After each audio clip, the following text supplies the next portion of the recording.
Kit from Kit's Cars.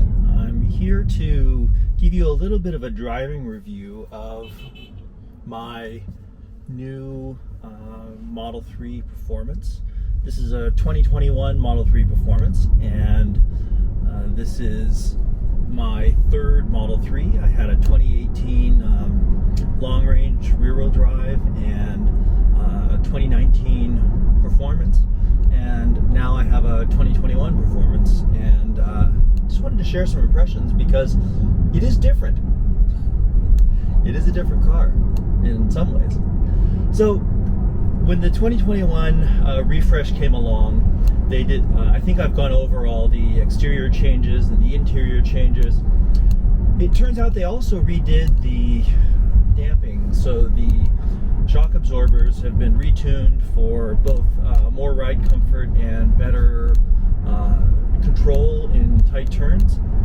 There's also been some bushings that have been changed out. Some have been made softer for better noise, vibration, and harshness, or NVH. But there's also some that have been made stiff to eliminate some of the bounce and sharp corners that have bumps in them, and we'll talk about that a little more later. But I'm really impressed with the car. It definitely feels sportier. At the same time, that it rides better and is quieter. You're hearing some interior noise from my camera mount, unfortunately, but the double pane windows and the work they've done to the suspension certainly make the car quieter and more pleasant on the highway. But the handling, I'm really impressed. They've definitely improved the handling of the car. It was already a decent handling car with the weight down low, but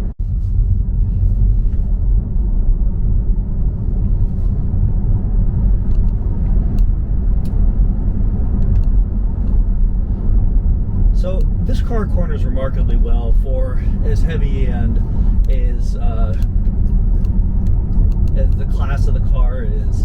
The turn-in is sharp. Tesla uses really fast steering on these cars, so the turn-in is good. There's not a lot of steering feel, which is to be expected with today's electric power steering, and this is definitely no exception. There's not a whole lot of feel that comes to the wheel. The car feels lighter than it is. It has a relatively short wheelbase and a low center of gravity, so it doesn't roll around that much. The grip is very good. It's easy to place the car. The sight lines are really good. You can see out of the cowl. The cowl is very low. I do notice that the A-pillars are fairly large, but none of that is unique to this car. The Model 3's A-pillars have always been fairly large. It's definitely not different than most cars of its class. The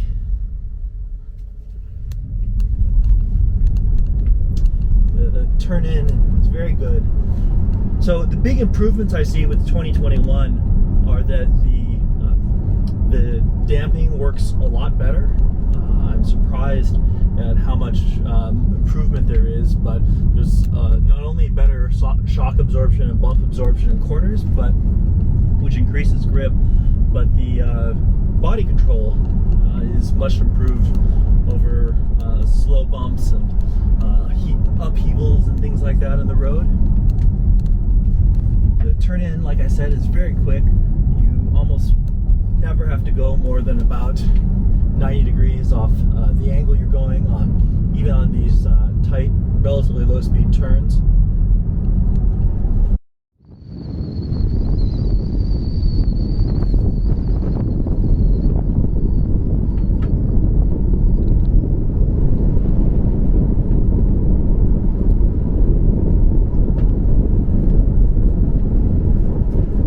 So handling impressions. The car is surprisingly neutral.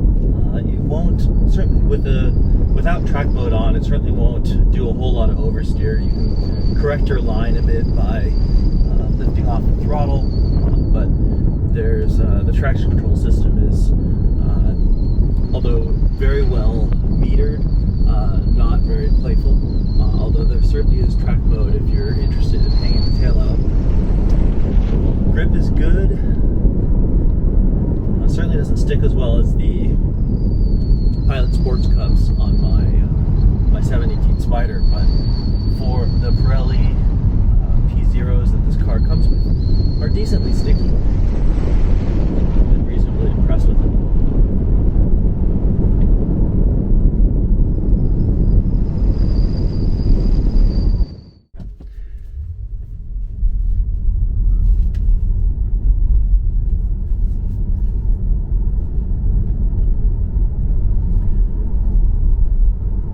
For twisty roads, a lot of the braking can be handled by just using the regen. So you're lifting off the pedal where you might be using the brakes.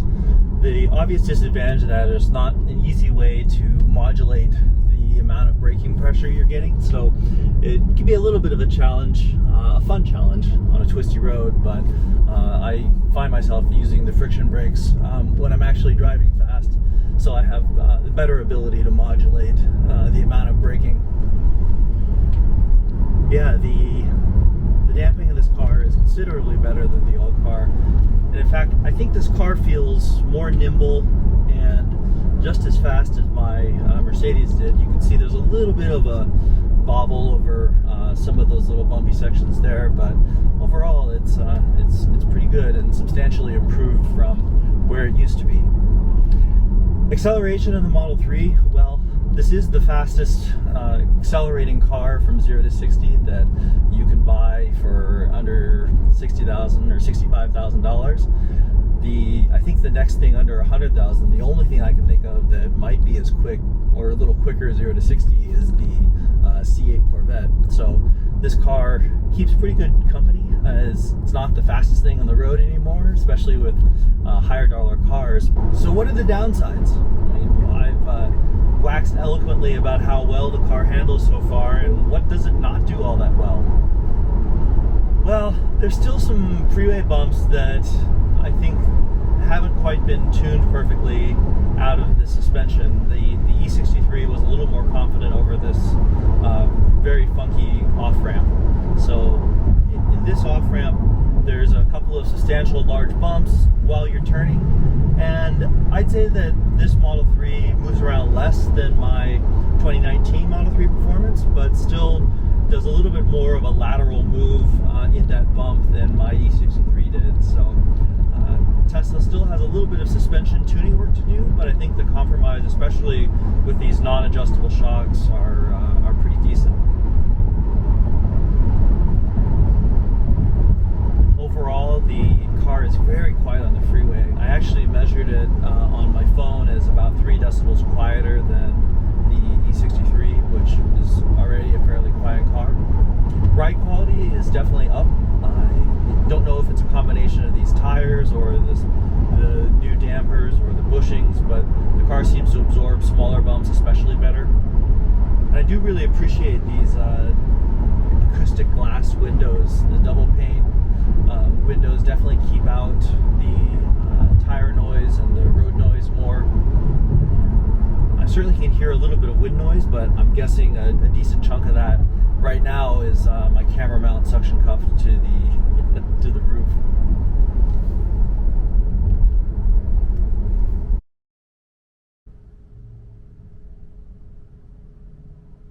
So the real question, if you have an older Model 3 Performance, is it worth upgrading to a new one? If it costs you any money, I can't say that I would wholeheartedly recommend upgrading to a new one. The problem is that the changes they've made are really evolutionary. It's better. I mean, there's no doubt about it. This car has gotten better. But is it a substantial amount of money better? I'm not sure I'd go so far to say that. That said, the resale value of these cars is so great that it actually might be possible for a lot of people to do a very low cost upgrade on them. I'm hearing that a lot of companies that buy used cars are paying as much for these as they sell for. So especially those of you that have leased one or are financing one, that they may be able to upgrade to a new one for very little out-of-pocket cost. And in that case, I'd wholeheartedly recommend it. The performance models in general are more available and will ship faster than the long range or the short range variants because there's less demand for them. So if you have a performance and you're thinking about upgrading, it wouldn't hurt to talk to some of the companies that will buy cars, because I know I got a great value for trade-in on our 2020 Model Y. And if there's not a whole lot of cost associated in doing so, I mean, it is a nicer car. I like the interior better, the center console, the acoustic glass, the quietness of it, the power trunk, the retuned dampers. These are all things that make the experience more pleasant for me. So it's certainly something that I wouldn't shy away from if I could do it for not a whole lot of money. Overall, I'm pretty impressed with my new Model 3 Performance. It seems to strike the right balance of performance and cost for the things that I needed to do.